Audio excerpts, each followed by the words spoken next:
안녕하세요. 오늘 제가 여러분께 전해드릴 이야기는 우리가 매일 먹는 밥 한 그릇이 건강을 가르는 갈림길이 될 수 있다는 내용입니다. 혹시 아침에 일어나면 몸이 무겁고 약은 늘었는데 컨디션은 제자리라고 느끼신 적 있으신가요? 저도 수많은 어르신들과 상담을 하며 한 가지 공통점을 발견했습니다. 밥은 늘 먹던 대로라는 말씀이었죠. 그런데 바로 그 늘 먹던 대로가 문제의 시작일 수 있다는 사실을 오늘 말씀드리고 싶습니다.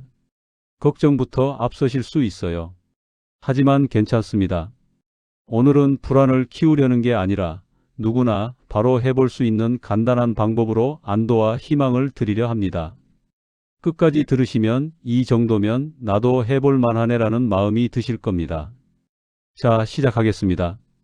요즘 아침을 드시고 나서 유난히 더 피곤하신가요? 약은 챙겨 드시지만 숫자는 잘 안 내려가서 불안하셨던 적은 없으셨나요? 저는 그 원인이 밥 한 그릇에 숨어 있을 수 있다고 생각합니다. 특히 혼자 지내시는 분들께서 많이 하시는 방법이 있습니다. 한 번에 많이 지어서 냉동에 두었다가 전자레인지로 데워 드시는 거죠. 편리하고 경제적인 방법이라고 생각하기 쉽습니다. 하지만 이렇게 데워 먹는 밥이 소화와 혈당에 불리하게 작용할 가능성이 큽니다. 매일 반복되면 우리 몸이 왜 이렇게 힘들지 하고 신호를 보내기 시작하죠. 경기도에 살고 계시는 이광수님의 이야기를 들려드리겠습니다. 72세이신 이 어르신은 교직에서 은퇴하신 후 혼자 살림을 꾸리고 계셨어요. 매주 일요일이면 밥을 한 번에 많이 지어서 6등분에 냉동실에 보관하셨죠. 그리고 매일 한 봉지씩 꺼내 전자레인지로 데워 드셨습니다. 처음엔 아무 문제가 없었어요. 오히려 시간도 절약되고 가스비도 아낄 수 있어서 좋다고 생각하셨습니다. 하지만 어느 날부터인가 몸에 변화가 찾아왔어요. 혈압과 혈당 수치가 천천히 오르기 시작했습니다. 아침에 밥을 드시고 나면 몸이 무거워지고 오후만 되면 머리가 띵하면서 기운이 빠졌죠. 처음엔 나이 탓이라고 생각하셨어요.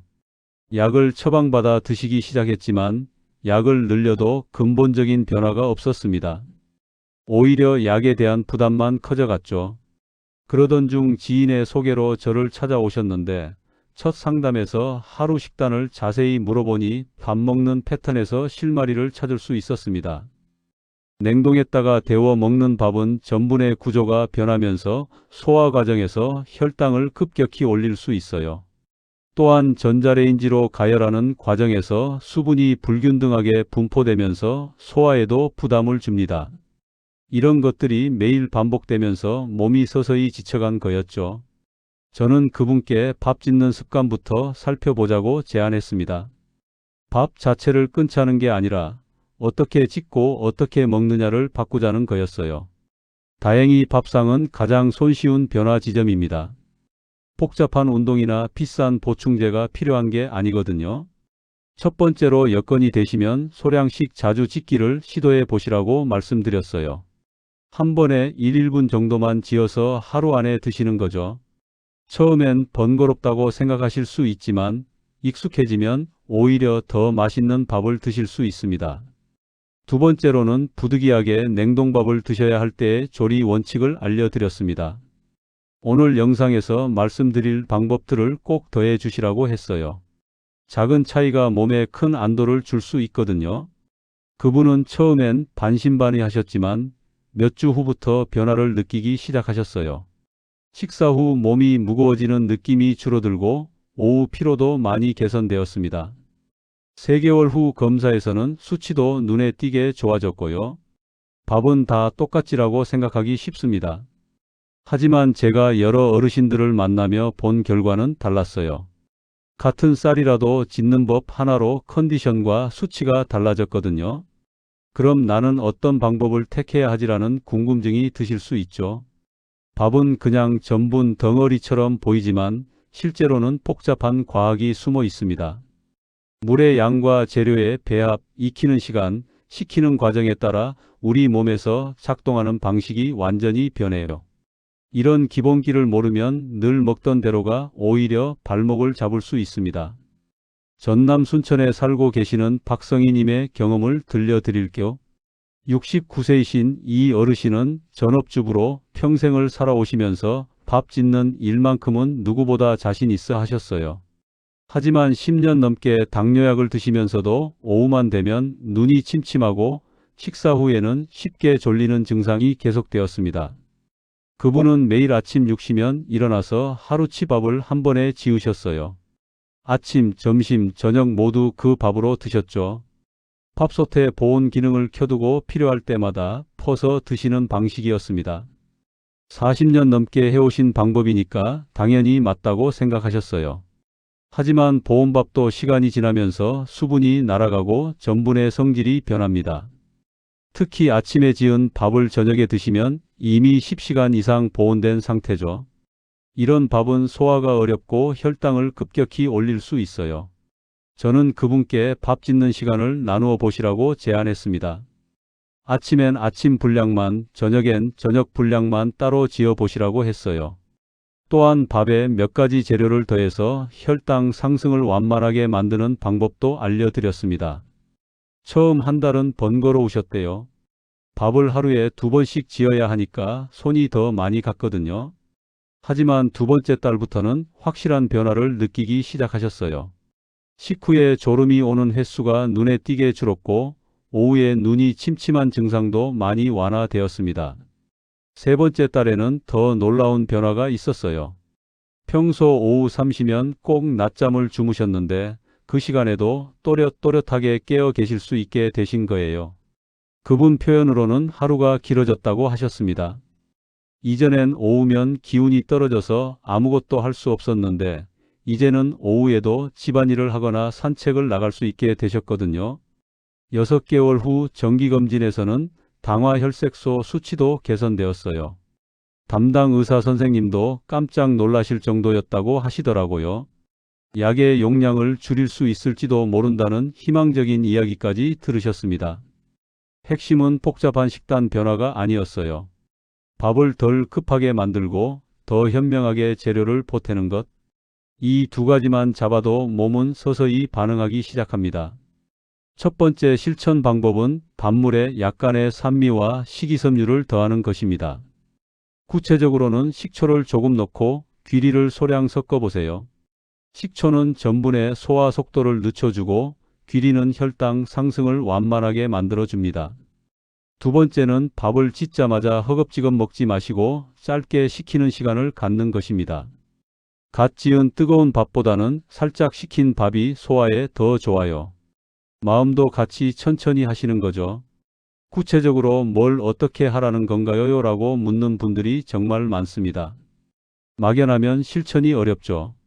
그래서 오늘은 4가지만 기억해 달라고 부탁드리고 싶어요. 복잡한 건 나중에 천천히 하셔도 됩니다. 밥이 문제라기보다는 전분이 빨리 흡수되는 환경을 우리가 스스로 만들고 있었던 거예요. 흡수를 천천히 하게 하고 장을 튼튼하게 하고 포만감을 오래 가게 하면 몸이 훨씬 편안해집니다. 어려운 과학 이론이 아니라 생활 속 지혜죠. 부산에 살고 계시는 정혜란님의 이야기를 들려드리겠습니다. 74세이신 이 어르신은 공무원으로 퇴직하신 후 건강관리에 각별히 신경을 쓰고 계셨어요. 하지만 체중이 계속 늘고 오후만 되면 피로가 몰려와서 고민이 많으셨습니다. 그분도 처음엔 운동 부족 때문이라고 생각하셨어요. 헬스장도 등록하고 수영도 배우기 시작하셨죠. 하지만 운동을 열심히 해도 체중은 잘 줄지 않고 오히려 운동 후에 더 피곤해지는 악순환이 반복되었습니다. 상담을 통해 살펴보니 운동보다는 식사 패턴에 문제가 있었어요. 특히 밥을 드시는 방식이 혈당을 롤러코스터처럼 오르락내리락하게 만들고 있었거든요. 이런 상태에서는 아무리 운동을 해도 효과를 보기 어려워요. 저는 그분께 4가지 밥상 비법을 알려드렸습니다. 첫 번째는 쌀을 불릴 때나 밥물에 식초를 약간 넣는 것이에요.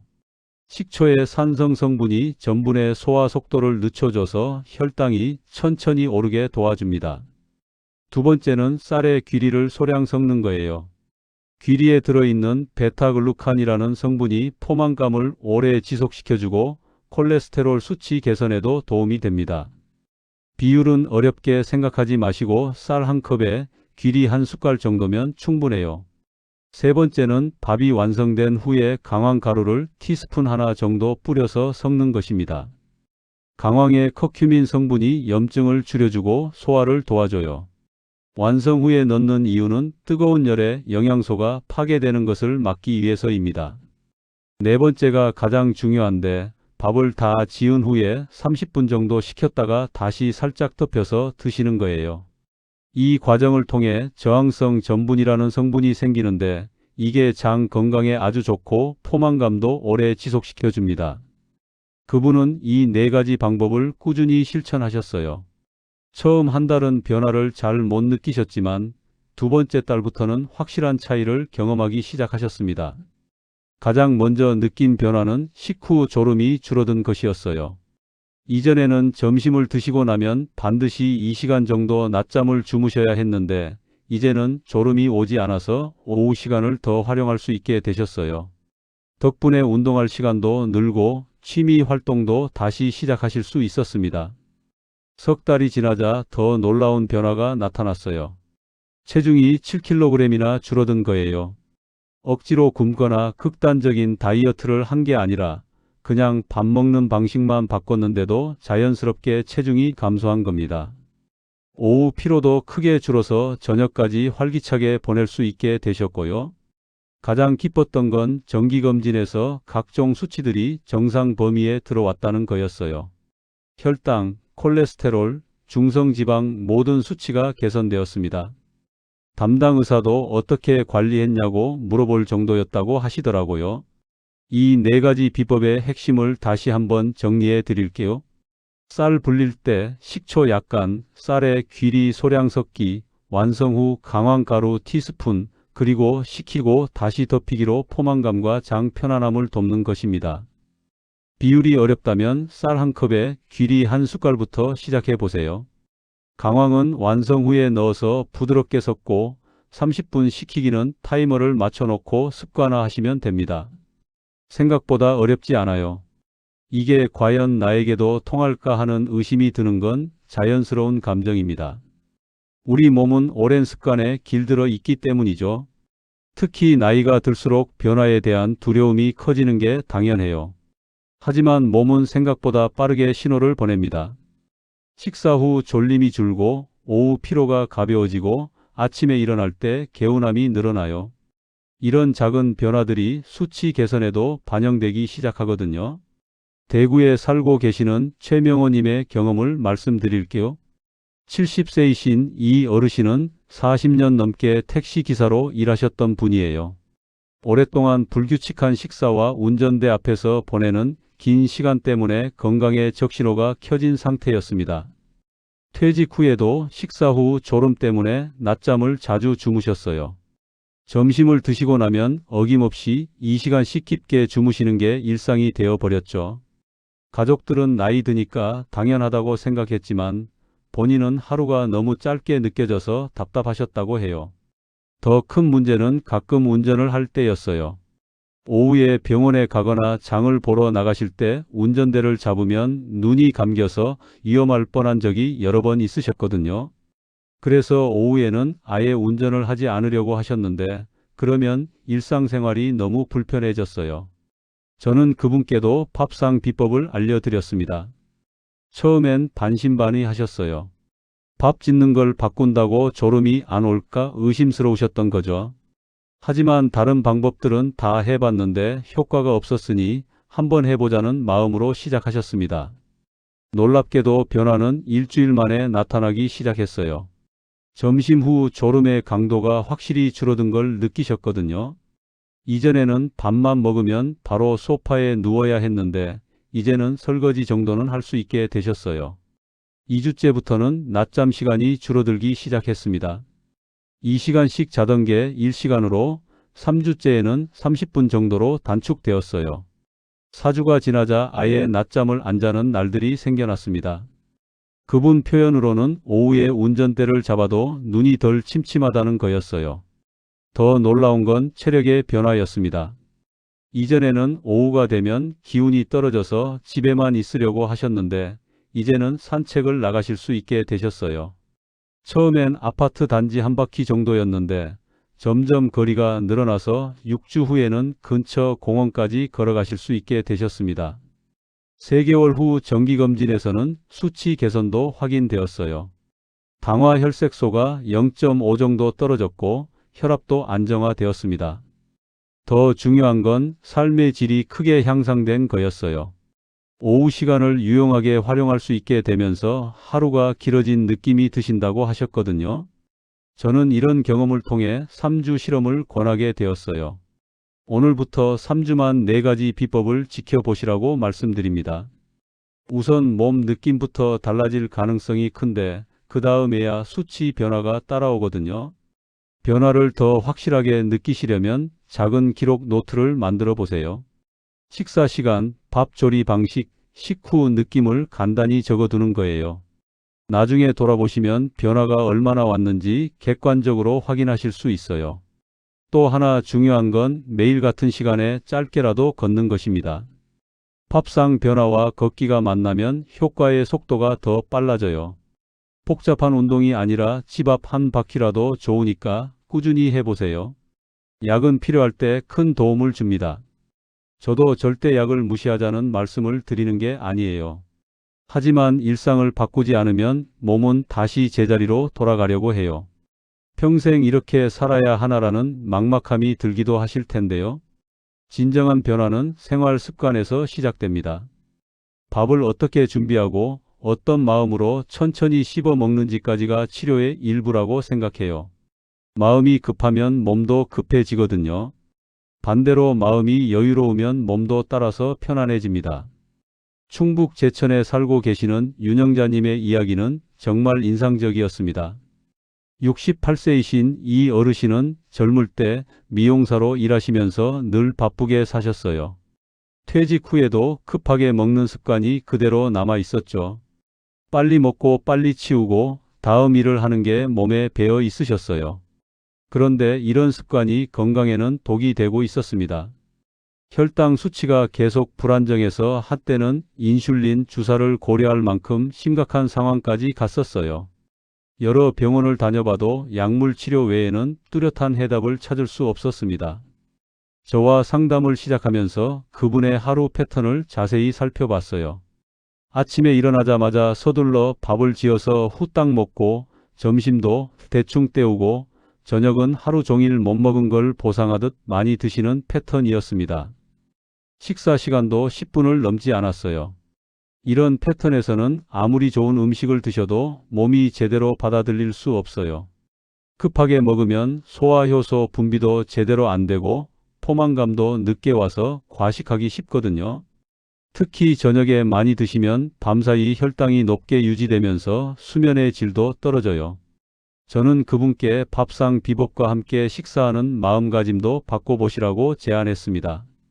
밥을 지을 때부터 서두르지 말고 식사할 때도 천천히 감사한 마음으로 드시라고 했어요. 처음엔 답답하다고 하셨지만 점차 받아들이기 시작하셨습니다. 4가지 밥상 비법도 꾸준히 지키셨어요. 특히 밥을 식혔다가 다시 덮이는 과정에서 자연스럽게 여유가 생겼다고 하시더라고요. 30분을 기다리는 동안 차를 마시거나 간단한 스트레칭을 하시면서 마음도 차분해지셨거든요. 6개월이 지나자 놀라운 변화가 나타났습니다. 혈당 수치가 정상 범위로 들어온 거예요. 주사를 맞아야 할지도 모른다던 상황에서 약물 용량을 줄일 수 있을 정도로 개선된 겁니다. 담당 의사도 깜짝 놀라며 어떻게 관리했냐고 물어보셨다고 해요. 1년 후에는 더욱 안정화되었어요. 수치뿐만 아니라 전반적인 컨디션이 좋아지셨거든요. 아침에 일어날 때 개운하고 하루 종일 기분이 좋으시다고 하셨어요. 가족들도 얼굴 표정이 밝아졌다며 신기해하셨다고 합니다.